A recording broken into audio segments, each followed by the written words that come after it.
Subscribe to our YouTube channel and press the bell icon to get the latest updates. जानिए कहाँ है यमलोक और कैसा दिखता है यमराज का राजमहल। जब किसी व्यक्ति की मृत्यु हो जाती है तो तमाम लोग घर में गरुड़ पुराण का पाठ कराते हैं। मान्यता है कि मरने के बाद 13 दिनों तक आत्मा उसी घर में रहती है, इसीलिए आत्मा को गरुड़ पुराण का पाठ सुनाया जाता है। ऐसा करने से व्यक्ति को यमराज के दंड से मुक्ति मिलती है और सद्गति प्राप्त होती है। साथ ही इसे सुनने से अन्य लोगों को भी धर्म के मार्ग पर चलने की प्रेरणा मिलती है। गरुड़ पुराण में व्यक्ति को कर्म के अनुसार स्वर्ग और नर्क लोक मिलने का जिक्र किया गया है। प्राण कैसे निकलते हैं, मरने के बाद आत्मा का क्या होता है, आत्मा कब और कितने समय के लिए यमलोक जाती है, इन सभी सवालों के उत्तर गरुड़ पुराण में मिल जाते हैं। इस कड़ी में आज हम आपको बताएंगे मृत्यु के देवता यमराज के निवास स्थान यमलोक के बारे में कुछ ऐसी बातें जिनसे आप अनजान हैं। यहाँ जानिए कैसा है यमराज की नगरी। गरुड़ पुराण और कठोपनिषद में यमलोक के बारे में कहा गया है कि मृत्यु लोक के ऊपर दक्षिण में 86,000 योजन की दूरी पर यमलोक बसा है। इसीलिए दक्षिण दिशा का दीपक यमराज को समर्पित किया जाता है। योजन प्राचीन काल में दूरी नापने का पैमाना था। एक योजन 4 किलोमीटर के बराबर होता है।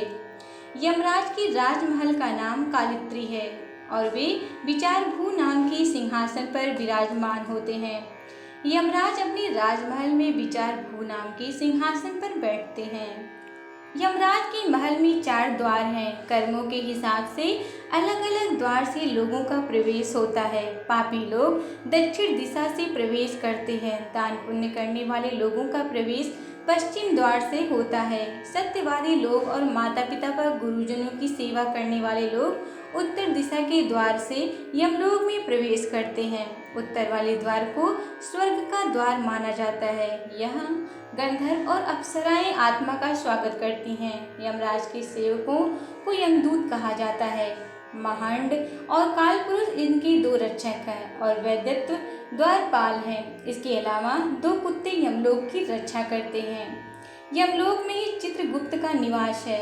चित्रगुप्त महाराज लोगों को कर्मों का लेखा जोखा रखते हैं। चित्रगुप्त के भवन से 20 योजन दूरी पर यमराज का महल है। यमराज के भवन का निर्माण विश्वकर्मा द्वारा किया गया है। यमराज की सभा में कई चंद्रवंशी और सूर्यवंशी राजा रहते हैं, जिनकी सलाह और ज्ञान से यमराज प्रेत आत्माओं को कर्म के अनुसार फल देते हैं। यमलोक में पुष्पोदक नाम की नदी बहती है।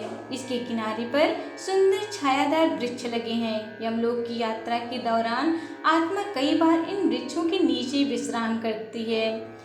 पितरों द्वारा किया गया तर्पण और पिंडदान इसी स्थान पर आत्मा को प्राप्त होता है। Subscribe to our YouTube channel and press the bell icon to get the latest updates.